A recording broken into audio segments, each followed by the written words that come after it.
오늘 본문 말씀 성경 전체에서 대단히 유명하고 중요한 본문입니다. 누가복음 1장 본문을 다시 한번 찾겠습니다. 39절로부터 제가 읽겠습니다. 누가복음 1장 39절에서부터 56절 사이에 아주 성경에서도 유명하기 때문에 별명이 붙어 있습니다. 우리 신학에서는 이 부분을 매그니피켓, 전문 용어지요. 매그니피켓, 마리아의 찬양이라는 말입니다. 마리아의 찬양. 마리아가 자기가 메시아를 잉태하는 그릇으로 택함 받은 걸 깨닫고 그 감격에 넘쳐서 자기 사명감에 온 마음이 정말 감격에 사로잡혀서 하나님을 찬양하는 부분이 누가복음 1장 39절에서 46절, 56절까지의 이 말씀입니다. 이 말씀이 구약의 짝을 이루는 부분이 사무엘상 2장 1절에서 10절까지 말씀 있습니다. 사무엘의 어머니 한나가 눈물로 기도하여 그 기도에 대한 응답으로 아들 사무엘을 얻고 난 뒤에 그 하나님의 응답에 감사해서 기도로 응답받은 아들이다. 그런 뜻에서 아들 이름을 사무엘이라 이렇게 지었습니다. 엘이란 건 하나님이란 말이고 사무엘, 하나님이 응답하셨다. 이 부족한 여종을 응답하시고 기도의 응답으로 아들을 주셨다. 사무엘 이렇게 이름을 짓고 2장 1절에서 그 하나님께 감사하는 기도를 드렸습니다. 성경에 아주 위대한 여성 3명이 있는데 모두 이 3명의 여성의 신앙을 본받을 수 있는 다짐이 헌신 예배를 드리는 기본 마음가짐이 될 수 있어야 합니다. 첫째는 방금 말씀드린 사무엘의 어머니 한나의 기도입니다. 사무엘상 2장 첫 부분. 두 번째는 에스더의 헌신입니다. 죽으면 죽으리라. 내가 이 나라의 황후가 된 것은 이때를 위함인 줄로 압니다. 이때를 위함이 아니냐. 우리가 지금까지 살아온 세월이 산전수전 온갖 어려움을 넘어서서 가정, 교회, 일터 지금까지 참 은혜 중에 살아왔습니다. 은혜 중에 지금까지 살아온 그 섭리가 뭐냐? 지금 이 자리에서 이 일에 쓰임받기 위하여서 이때를 위함인 줄로 알고 하나님이 준비시킨 것이다. 이 헌신하는 사람의 마음가짐이 될 수 있어야 합니다. 좀 더 좁혀서 말씀드리자면은 우리 두레교회 성도님들은 지금 내가 두레교회 권사로서 여전도의 회원으로서 교인으로서 내가 맡은 자리 맡은 사역 이때를 위해서 내가 준비하신 것이 아니겠는가.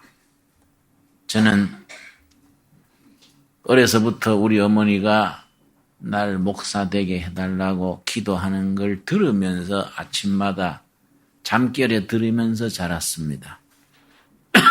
그러나 나는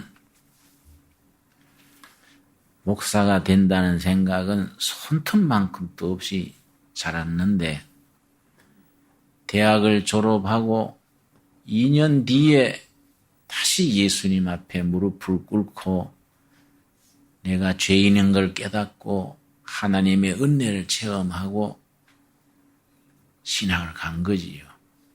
그때 내가 어머니한테 가서 어머니, 내가 예수님을 영접하고 신학을 가겠습니다. 그랬더니 어머니가 방에서 혼자 춤을 추더라고요. 아, 내 기도가 응답받았다. 실제 춤을 추더라고요. 그런데 내가 목사가 된 뒤에 생각을 해보니, 아하, 내가 목사가 된다는 생각을 전혀 못할 때도 공부했는 거, 경험했는 거, 잘했는 일, 못했는 일 다 합쳐서 다 준비했던 기구나. 그런 걸 내가 신앙 고백으로 내가 고백하게 됩니다.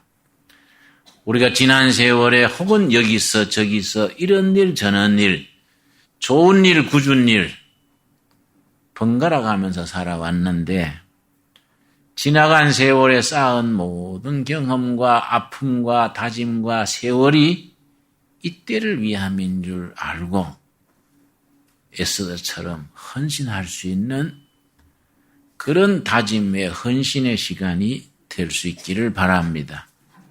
세 번째가 이 누가복음 1장에 나오는 매그니피케트, 마리아의 찬양입니다. 한나의 기도, 에스더의 헌신, 마리아의 찬양의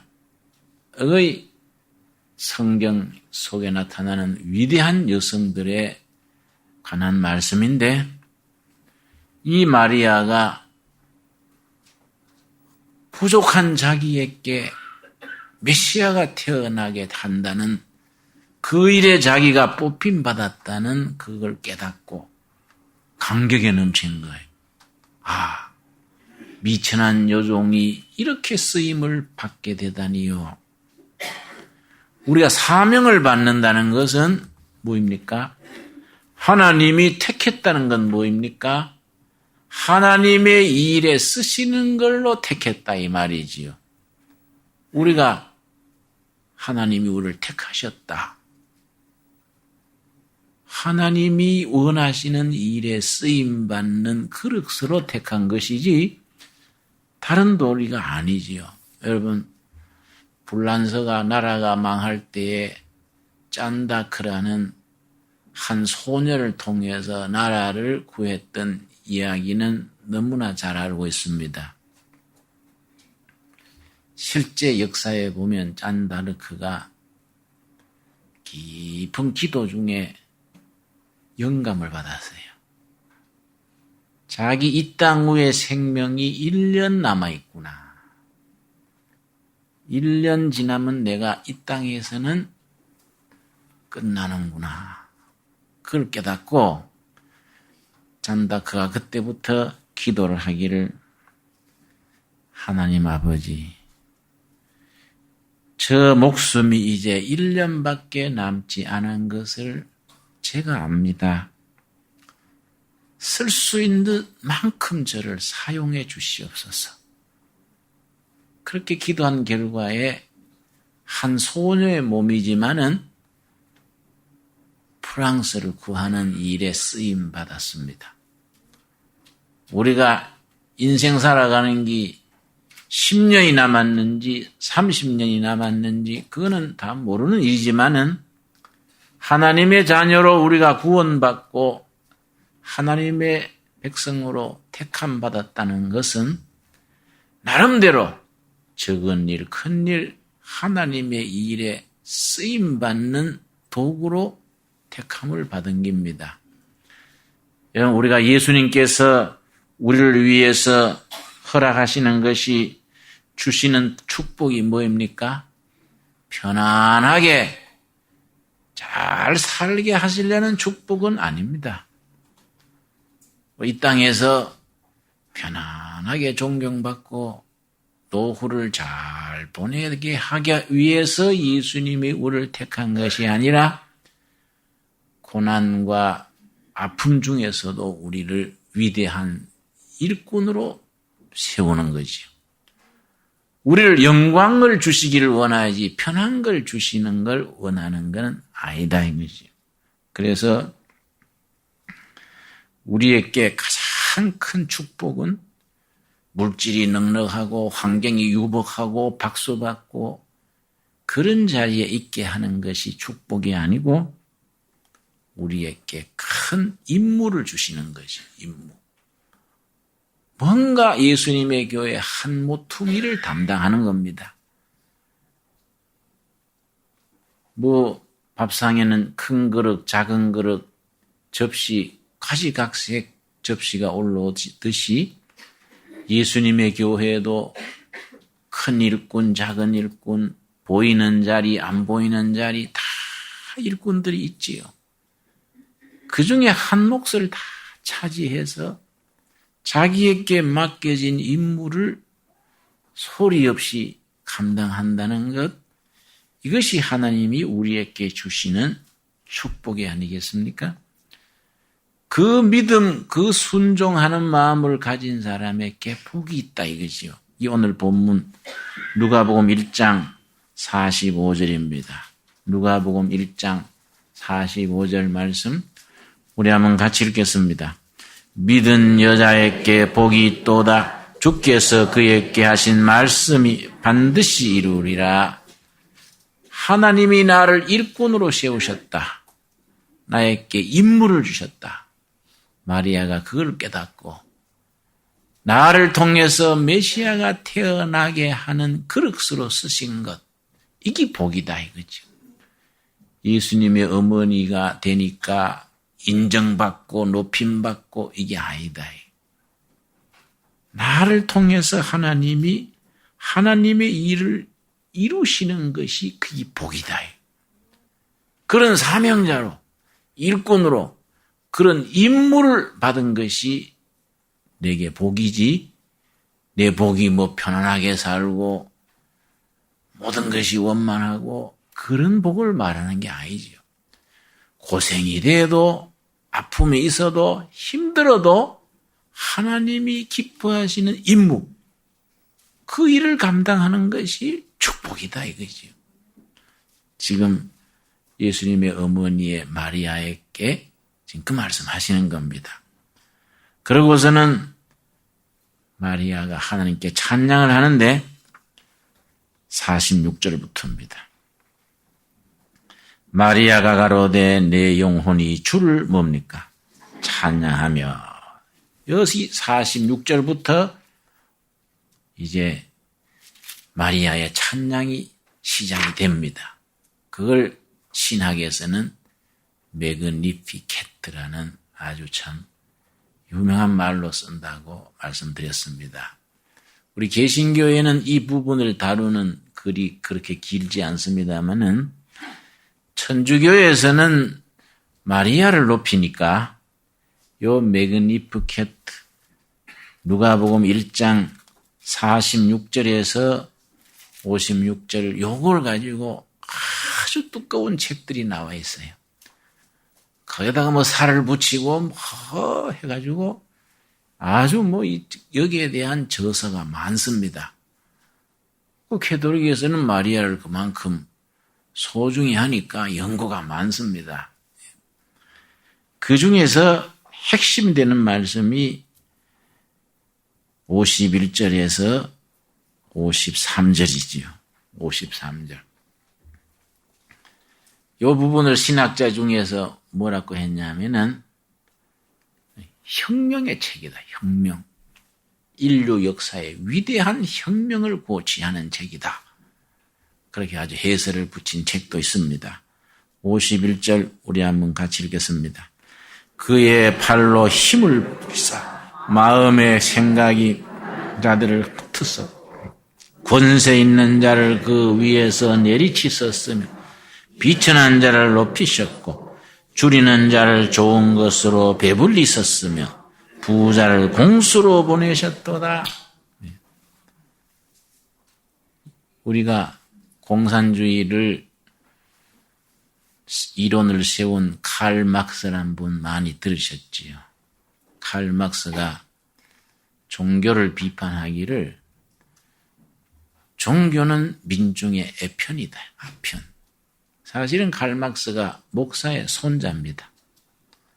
할아버지가 목사인데도 중간에 빗나가가지고 종교는 민중의 아편이다. 부자들이 권력자들이 아무 소리 하지 말고 시키는 대로 하다가 천국이나 가라고 아편 매기는 거다. 그래서 독재자들이 착취를 해도 억압을 해도 하나님의 뜻이다. 이 땅에서는 괴롭지만은 천국 가면 잘 살지 않냐? 아편 매기는 거다 이거지. 그런데 이 본문 말씀 보면은 그거는 몰라도 한참 모르는 소리다 이거지. 그거는 칼막스가 뭔가 잘못 알고 하는 소리고, 위대한 그리스도를 잉태한 마리아의 찬양, 사무엘상 2장에 나오는 사무엘의 어머니 한나의 기도, 이런 걸 보면은 그 한 평범한 여성들이 사명자로서 쓰임받을 때 그 나오는 고백은 그건 터무니없는 소리다 이거지요. 신앙이 가지는 위대한 도전정신, 혁명의 정신이 담겨 있는 겁니다. 51절에서 53절 사이에 세 가지 혁명이 있다는 거죠. 세 가지.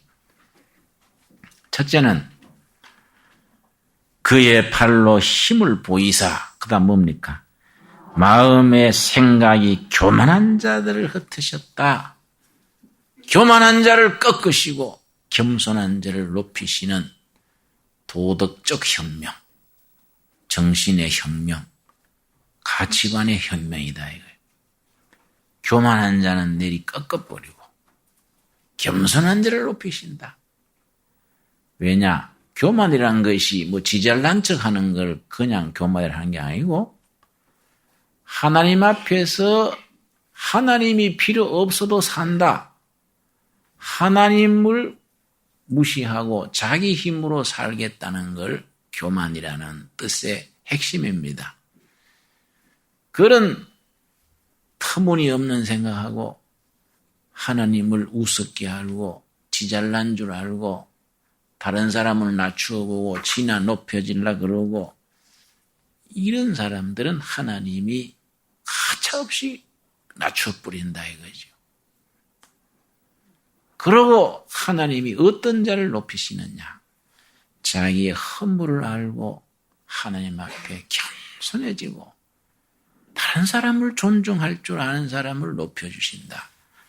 대표적인 경우가 5장에 나오는 베드로가 예수님의 능력을 체험하고 나와서 그 다음 베드로가 보이는 반응이 참 하나님이 기뻐하시는 겸손의 시작입니다. 자기 자신을 깨닫는 거이죠.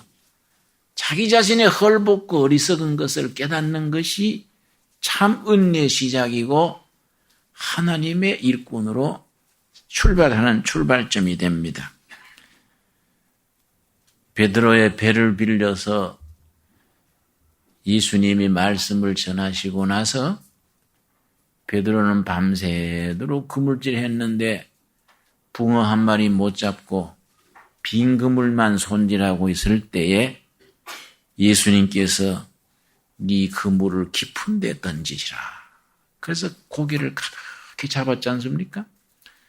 그런 예수님의 능력을 접하고 나서 베드로가 자기 자신을 알은 거예요. 하하, 나 같은 인생은 고기잡이 전문가라 합시고 밤새 그물줄 했는데 빈 그물밖에 없는데 저러는 고기잡이에 정말 고자도 모르는 분이 저런 능력으로 말씀 한마디로 그물 가득히 고기 잡게 하시는구나. 내가 닦아온 기술이나 경력이나 이력이나 내 지식, 이건 아무것도 아니구나. 그러고서는 베드로가 어떻게 나왔습니까? 8절입니다. 8절. 우리 같이 읽겠습니다. 시몬 베드로가 이를 보고 예수의 무릎 아래 엎드려 가로되 주여 나를 떠나소서 나는 죄인으로소이다. 예수님의 능력과 인격을 접하고 나서 예수님의 무릎 아래 엎드렸다. 나를 떠나시옵소서. 내 같은 쫄장부, 내 같은 때 묻은 인격은 스승님같이 위대한 분을 감당할 제비가 못 됩니다. 나를 떠나소서. 나는 너무나 초라하고 너무나 부족해서 감당할 수가 없습니다. 자기의 자신을 깨닫는 데서부터 겸손은 시작되는 것이죠. 요 쉬운 말로 주제 파악을 하라 그러지요. 주제 파악을 못하고 잘난 척하고 이런 사람은 하나님께서 낮추신다. 낮추시고 자기 자신을 알고 겸손한 자기의 헐벗은 모습을 알고 엎드린 자를 하나님이 높이신다. 오헨리라는 작가를 아시죠? 학교 다닐 때 마지막 입세라는 단편 쓴 분이 오헨리입니다. 오헨리 단편 중에 어떤 단편이냐면은 실화를 바탕으로 쓴 소설인데, 저 시골에서 조그마한 마을에 초등학교를 같이 다니던 남학생, 여학생이 있었어요. 한 자리에 같이 앉아가지고 그렇게 초등학교 어릴 때부터 같은 동네, 같은 클래스 공부하면서 그렇게 참 아끼고 사랑하게 됐어요. 그런데 이 남자아이가 나이 들면서 도시로 나와가지고 이리저리 뒹굴다가 타락을 했습니다. 타락을 해서 소매치기가 됐어요. 하루는 할머니 한 분, 어수룩한 시골 할머니 주머니에 돈이 있는 걸 보고서는 소매치기를 잘 해서 돈을 끄집어냈다 이 말이에요. 그래서 내가 내 이 방면은 대가다. 돈도 두툼한 돈 뭉치를 할머니한테 뺏어내가지고서는 아주 기분이 좋아서 휘바람을 불면서 가는데 저쪽에서 자기가 좋아하는 아가씨, 그 시골에 있는 아가씨가 오는 거예요.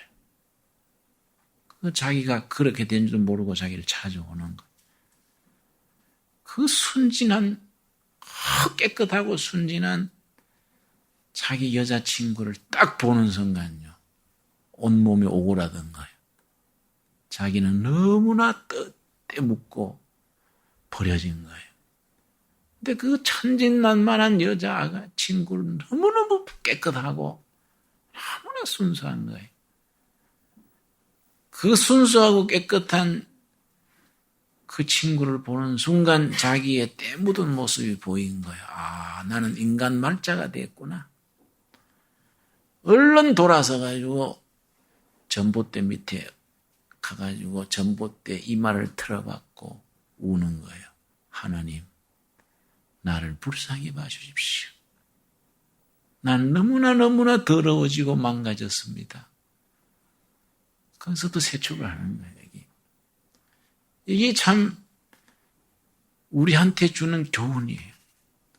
우리가 잘났다 생각하고 자기 중심으로 생각하고 이럴 때 하나님은 우리와 멀리 계신다. 내가 영혼과 삶의 헐벗은 모습을 생각하고 예수님, 저는 부족합니다. 예수님이 봐주셔서 지금까지 살아왔고 예수님이 참아주시니까 지금 또 내가 사랑구실하고 앞으로도 그저 주님 의지하고 살겠습니다. 이 마음을 드릴 때 주님이 기뻐하신다. 그럴 때 우리의 참회와 다짐과 헌신을 받아주신다. 이게 영적인 생활의 출발점이지요. 모든 헌신에 앞서서 우리는 이런 교만한 자를 낮추시고 겸손한 자를 높이시는 하나님의 그 손길을 우리가 먼저 깨달을 수 있게 되기를 바랍니다. 두 번째가 뭐이냐? 두 번째 혁명이, 이 마리아의 찬양에 세 가지 혁명이 있다고 성경학자가 말했는데, 누가복음 1장 되돌아옵니다. 누가복음 1장 52절 말씀. 52절 말씀. 누가복음 1장 52절 말씀. 우리 같이 읽겠습니다. 그의 팔로 힘을 보이사 마음의 생각이 교만한 자들을 흩으셨고, 그 다음에 52절이죠. 52절 다시 읽습니다. 권세 있는 자를 그 위에 내리치셨으며 비천한 자를 높이셨고. 정치적인 혁명이에요. 정치적인 혁명. 기득권, 부패하고 잘난 척하고 백성 위에 군림하던 세력은 내리쳐버리고 바닥에 민초들, 춥고 배고픈 백성들을 높이신다. 정치적인 혁명이요. 인간요 이제 지배 세력 교체란 말을 써요. 지배 세력 교체. 우리 노무현 대통령이 지난해 1월 달에 대전에 가서 수도권 이전 얘기를 하면서 수도권을 서울에서 충청도로 옮기는 것은 지배 세력 교체와 관계 있다.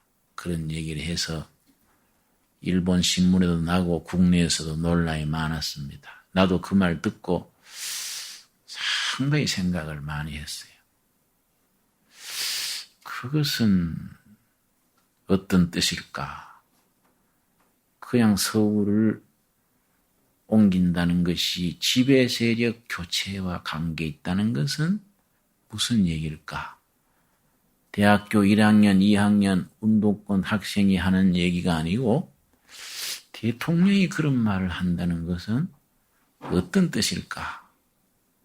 저도 말하자면은 70년대 운동권 뒷자리에 있었던 사람으로서 그 말이 가지는 의미가 운동권에서는 심각한 얘기지요. 그런 걸 계급투쟁이라 그래요. 사회과학에서는. 지금 이 사회를 이끄는 계급이 못마땅하니까 눌리고 있는 계급하고 교체한다. 지배계급, 피지배계급을 뒤집어서 새로운 세상을 만든다. 이 성경 본문에서는 위대한 비전으로서 하나님의 정치, 썩은 세력, 백성을 군림하는 세력을 뒤집어서 참 하나님이 기뻐하시는 민초, 그 백성들을 높여주신다는 말이 아주 이거는 중요한 말인데 거의 노무현 대통령의 얘기는 어느 수준에서 그런 얘기를 할까 생각을 상당히 많이 했지요. 오늘 낮에도 신문기자하고 내가 인터뷰를 했었는데 이런 얘기 오가고 했어요. 정치적인 변혁. 이게 참 중요한 거지요. 우리나라는 그런 점에서는 참 축복받는 일이 있었던 것이 6.25가 1950년 6월 25일 날 일어났습니다.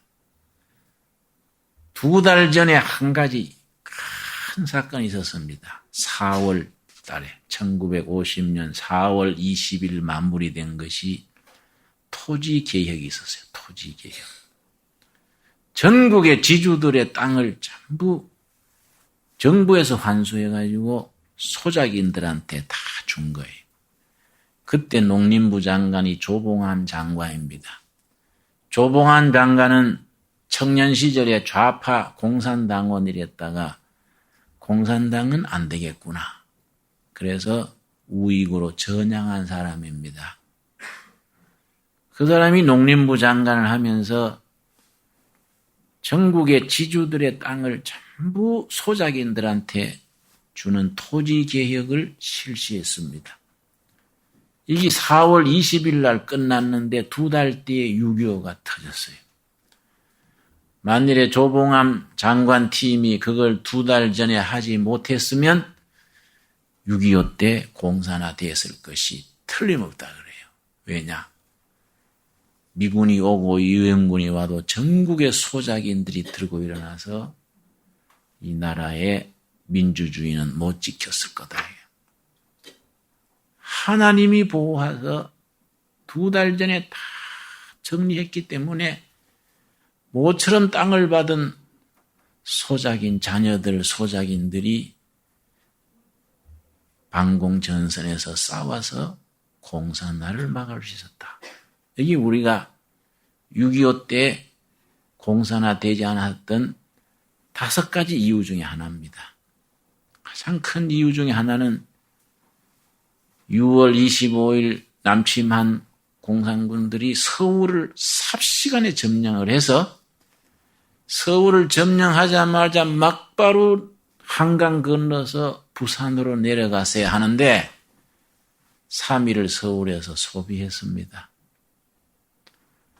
그 기간 동안에 미국이 오고 유엔군이 와서 건졌다는 거예요. 그래서 북한군이 왜 3일을 서울서 허비했을까? 그걸로 책이 나와 있습니다. 그 이유 중에 하나가 남한에서 올라간 아주 유명한 공산주의자가 박헌영이라는 사람이 있습니다. 이 충청남도 사람인데 충청남도 예산 사람이에요. 참 아주 대단한 공산주의자입니다. 이 박헌영이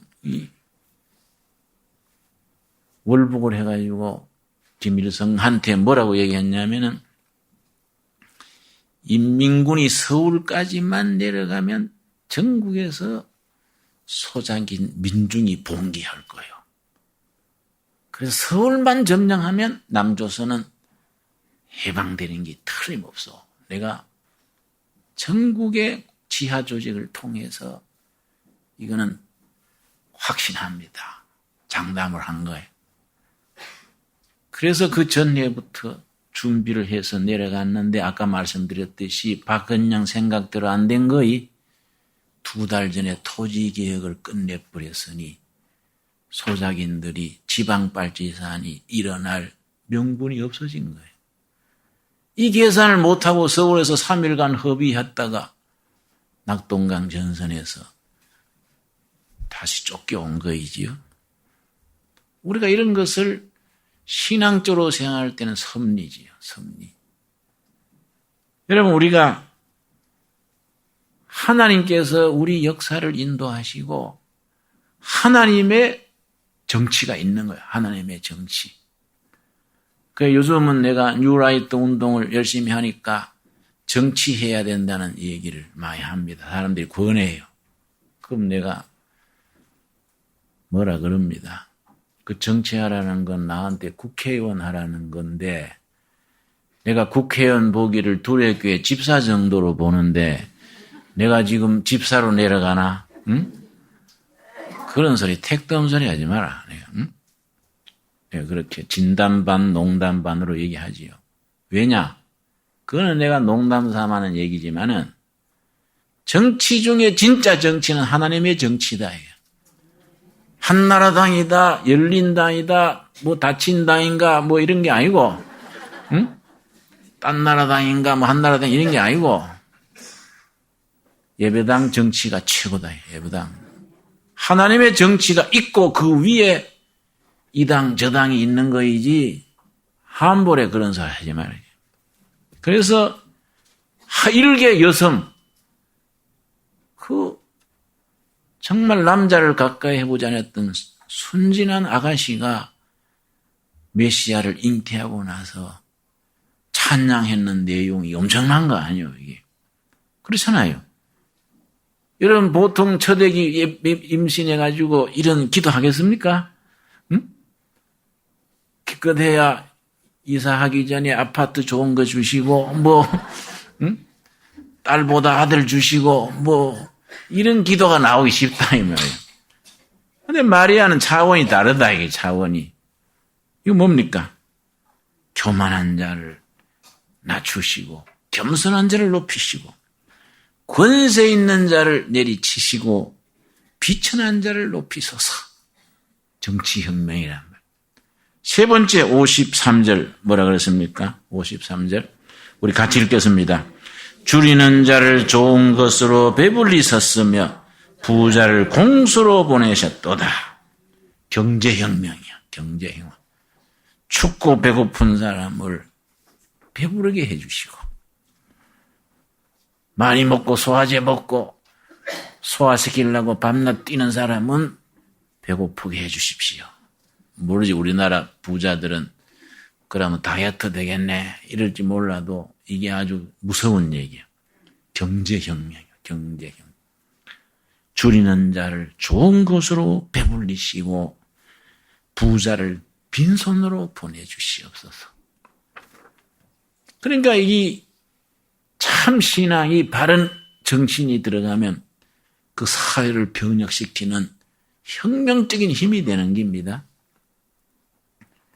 그런데 교회에 대해서 사람들이 오해를 하는 거예요. 교회는 사회에 관심이 없고 그저 예배당에 모여가지고 목사 말이나 듣고 복이나 받으려 그러고 죽은 뒤에 천당 가야지 이런 생각만 하고 있는 것으로 교인들 오해한다 이 말이에요. 그러나 그건 역사를 모르는 소리죠. 영국을 변화시킨 크롬웰 혁명, 미국을 건국한 프리탄 정신, 네덜란드를 건설한 그런 개척자들의 정신, 이런 거는 역사를 만들어가는 기본 힘이란 말이에요. 역사를 우리가 어떻게 이끌어 나가느냐. 성경 말씀이 우리에게 주시는 능력과 비전과 영감을 가지고 세상을 이끌어 나가는 신앙이다 이거지. 이런 거에 마리아의 찬양 속에 들어있는 겁니다. 우리 51절에서 53절까지 한번 다시 읽고 마치도록 합시다. 그의 팔로 힘을 보이사 마음의 생각이 교만한 자들을 흩으셨고 권세 있는 자를 그 위에서 내리치셨으며 비천한 자를 높이셨고 줄이는 자를 좋은 것으로 배불리셨으며 부자를 공수로 보내셨도다.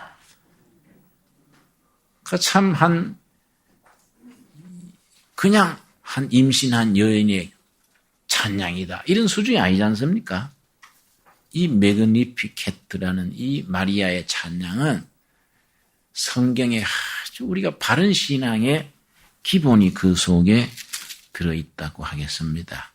이 말씀 우리가 잘 새겨서 누가복음 1장 39절에서 56절 사이의 말씀을 읽으면서 우리도 구원받은 신앙을 가지고 이런 격이 높은 수준으로 영적으로 눈이 열릴 수 있게 되기를 바랍니다. 이런 포부와 가슴을 가지고 헌신을 하자 이게.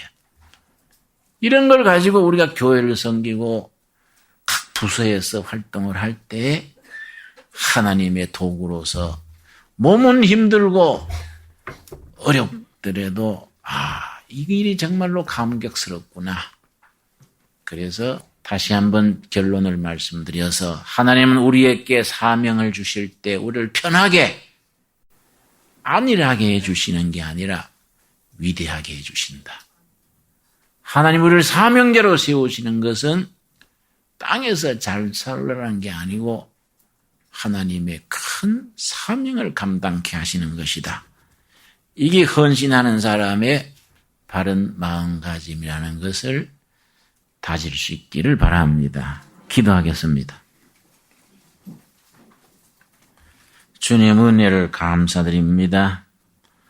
오늘은 한 여성 한나의 기도를 생각했습니다. 한 여성 에스더의 헌신을 다시 되돌이키고 한 시골에 순진했던 아가씨 마리아의 찬양을 살피면서 우리가 어떤 마음, 어떤 기도, 어떤 헌신의 정신을 가져야 될 것인지에 대하여 자신을 살폈습니다. 교만한 자를 낮추시고 겸손한 자를 높이시는 여호와 아버지, 우리 자신이 하나님 앞에 허물이 많은 자인 것을 깨닫고 겸손해질 수 있게 하여 주시옵소서. 낮은 자리에 무릎을 꿇게 하여 주시옵소서. 하나님이 우리를 높여주실 때만 우리가 높아질 수 있다는 것을 깨닫게 하여 주시옵소서. 권세 있는 자를 낮추시고 미천한 자를 높이시는 여호와 아버지, 세상 권세, 세상 정치, 세상의 높은 자리가 아니라 하나님이 존귀 여기는 자리에 나아가게 하여 주시옵소서. 비록 우리가 세상적으로 미천할지라도 하나님이 인정하시고 높여주시는 그 길로 나아가 천국 보좌 앞에서 하나님을 찬양하는 날을 바라보며 오늘의 우리가 어려움을 하나하나 영으로 이어가게 하여 주시옵소서. 굶주리고 가난한 자를 배부르게 하시고 부자들을 빈손 털게 가게 하신다 하신 주님이시여, 정말 이 땅의 모든 물질 경제 기업이 하나님의 뜻에 합당하여 바른 경제, 바른 재물, 바른 기업으로 세워질 수 있게 주 이끌어 주시옵소서. 예수님 이름 받들어 기도드렸사옵나이다. 아멘.